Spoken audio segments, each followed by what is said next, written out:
How's everybody doing? I hope you're having a good day. I'm going to start off first by saying I'm sorry this is going to be a long video. I'm going to try to keep it short, but there's a good chance it's going to run on. Got Munch right here. He's heard me get on, and of course, as soon as he hears me start up, I mean, no other time does he do this. Any other time when I talk or anything in the room, he just lays on the bed. But as soon as I do this, it's like he knows. So, anyway, Puppy Pot and Chill number 565, a purposeful screwing. There are millions of policemen that take an oath every time they become a police to uphold the law and protect the people. And I think if you're unable to uphold that oath, then perhaps you're in the wrong job. Now, as I say this, there are lots of good policemen quitting because they refuse to uphold the draconian rules and edicts laid out by the governors and mayors of these Democratic-run areas. And to me, those guys are kind of like heroes, right? Because they're doing the right thing. Ow. The problem I have now is when all the good ones quit, what are you left with? Yeah. This is Puppy Pot and Chill. My pipe is loaded. Let's take a hit.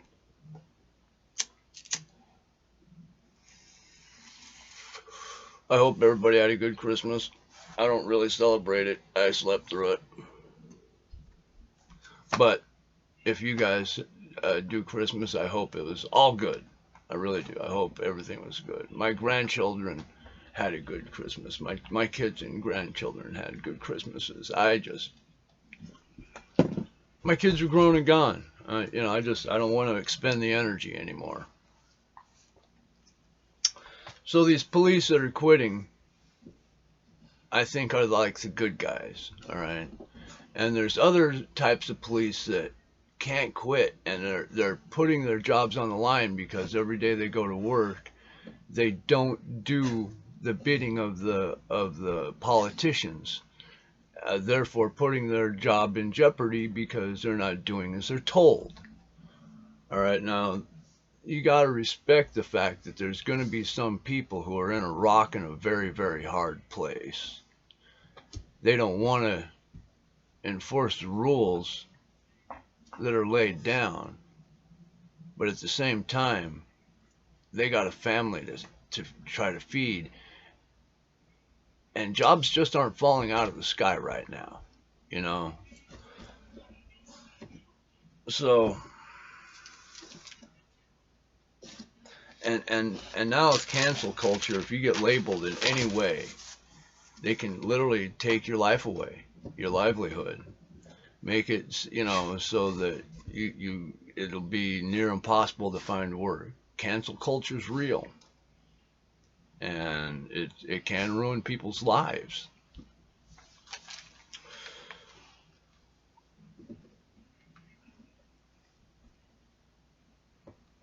I'm pre-reading this because I gotta be kind of careful about what I say, because I don't want this video to be censored. So hold on one second. Yeah, okay, cancel culture, it can be nearly impossible to overcome.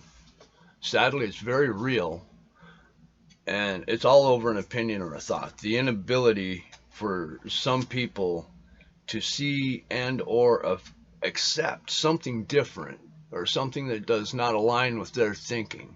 So because it doesn't align with their thinking, it is therefore incorrect. And because it's incorrect, it has to be eliminated. And therefore they cancel you out. And It's horrible. It's terrible. A lot of times it's by people who are virtue signaling, and they themselves have very little knowledge about what they're actually being virtuous about. You know, like when the people were rioting, and the one reporter went down and was talking to him, there was a lot of people who didn't even know what they were rioting over. They were just rioting because they could riot. Well, I think there's a lot of people that do that in these things like this where they're virtue signaling and they don't really know what they're signaling over, only that somebody told them they should be mad, so they're mad, and they are going to do whatever they got to do to stop it now. Munch, quit. Munch, munch. Go lay down. Get up on the bed. Lay down. That's enough. I put up with your silliness. Munch. Lay down. Lay down. And by doing this virtue signaling, it shows just how good of a person they can be. When, like I said, it's people who don't even really know what they're being virtuous over. They just gotta be virtuous and better than you.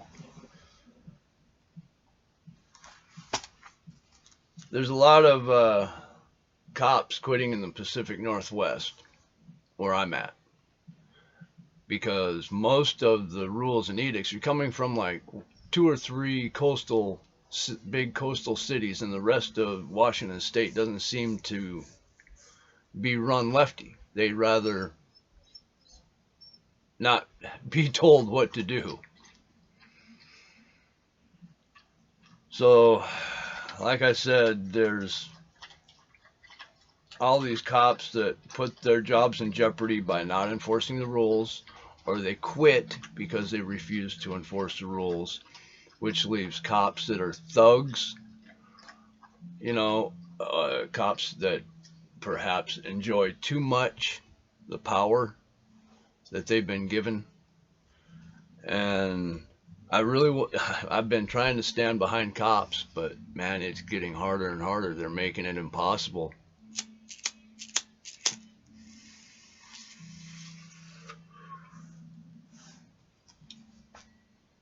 The problem is it's leaving thugs to do the bidding of these evil overlords. I'm trying to get to the point where I can talk with an officer, a cop, and get some real answers, see what the actual feeling is between people and police officers. And the thing about the election, to be honest, I don't like Biden. I'd rather not see him in office. If he makes it in office, which is what it looks like will happen, I'm not going to go out and riot over it. What I don't like is the fact that the courts are simply throwing out cases without looking at them, without any basis at all. They're just saying tough shit. We're not looking at it. We're throwing it out, and get over it. That is going to be too much for a lot of people to handle. They want to know that they have a place where they can go when they have a problem and it can be sorted out. All right? And the courts are not doing that.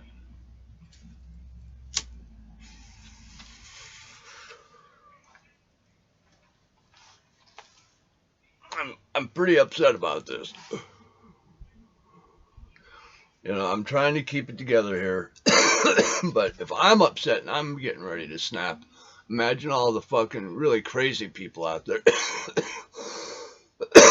The really crazy people out there who have been on the edge and have been waiting for something. It's not going to take much to push people over the edge. That's what I'm afraid of. We need to get an attempt at fairness, an attempt of a fair election. Otherwise, half of America is going to look at this as a complete failure and breakdown of not just the electoral system, but now the judicial system. Jesus, we can't keep losing arms of government and expect it to function.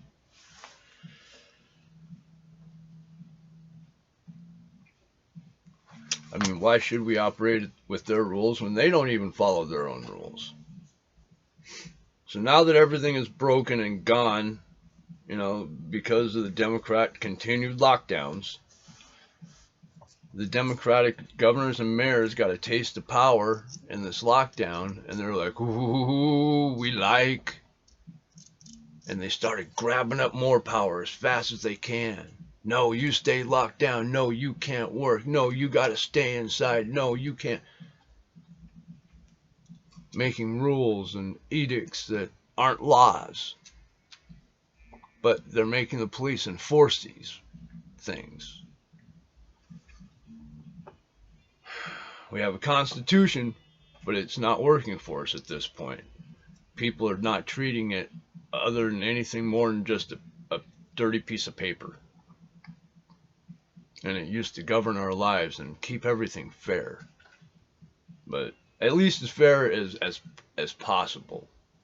But not anymore. It's all pushing one way.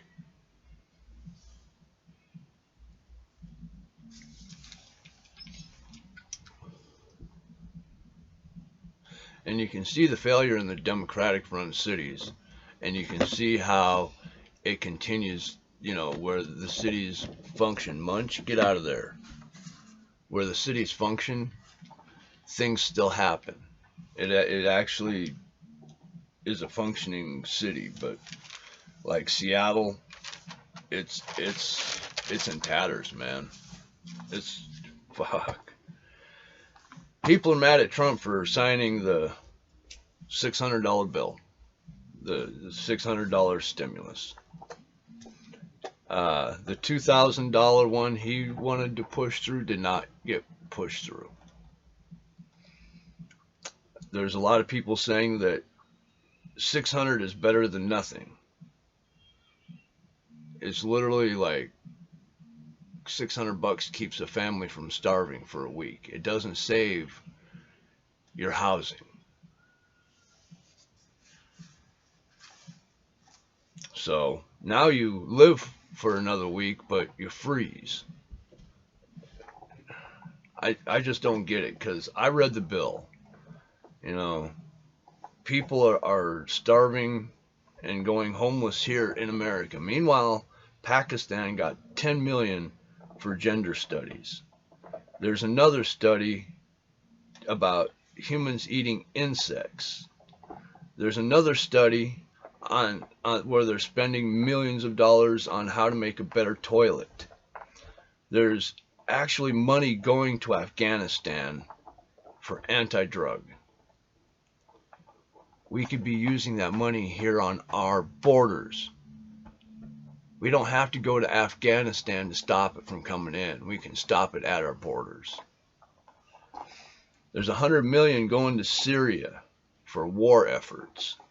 The list is extensive. It goes on and on and on about how they're giving millions and millions to other countries for ridiculous shit. Just completely, really? Gender studies in Pakistan, really? That's necessary? 10 million? All right. Well, the good news is the 600. Apparently now, you hear one thing, you read another thing. I've been trying to track it down. It would appear the $600 stimulus is guaranteed, and they're hoping that at some point there's an increase, a bump up to $2,000 apiece. Hopefully this is what happens, but I don't know. What we really need to do is just to end the lockdown, get the country back going again. maybe masks and social distancing, being careful for sure, but we need to do something before we can do nothing. The gap is closing quickly. Once we lose the ability to do anything at all, we will no longer be free. And all those people that died for our freedom now we've just given it away. That's how close I think this is. We may have to buckle up, fuckers, because it may get rough. There's a bunch of companies that are just going down in flames, and they're taking people with them if they can because they're vindictive. A lot of them, we won't mention names, news companies, and it's all about clicks for them. Obviously, it's not for me with my whole 28 subscribers and my very few views. I don't do bombastic, click-worthy titles or anything like that. But if you think any of this is worth a shit and you want to pass it on, go ahead, share it. I'd love to see my shit out there more. But, Munch, quit. Get it up on the bed. God, you're noisy. Along with other things here to wrap it up, there's now a report coming out of Pennsylvania where it looks like there's 200,000 more votes than there were voters. Now, just to make it so simple-minded people like me can understand, that's like having a town of 300, but yet getting 400 votes. All right. Now, that's not a true comparison, but that's how a stupid person like me has to think about it. Very small numbers. Implausible, but it may have happened. So we got this problem. And most of it is really, really stupid. We're fighting over opinions and drawing lines in the sand over opinions that are... I don't get why we are. I really don't. I wish I did, but I don't. I don't get it. I don't see why we are, but we are. Oh, wow. That was good. If you were smoking with me, I hope you're choking with me. Munch, quit. God. Munch, quit. Hold on 1 second. I can't believe I'm going to do this. He's being such a pain in the butt. Quit. Quit. If you're smoking with me, I hope you're choking with me. Now I got to rearrange my heating pad. Thanks a lot, Munch. Pain in the ass. No, you're not getting up. I'm holding coffee. If you're smoking with me, I hope you're choking with me. All right. I hope you're smoking with me. And also remember, don't listen to me. I'm a stoner. If I said something that intrigues you, look it up for yourself. You find the truth. Don't let anybody else tell you what the truth is. Only what you believe the truth to be is the only thing that matters.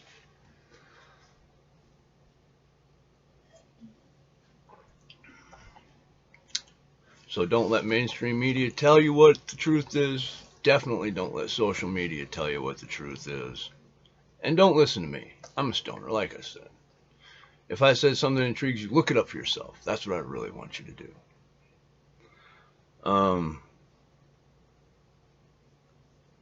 I hope everybody stays safe. Stay, sheltered, fed. I know some people are going through tough times. I'm sorry.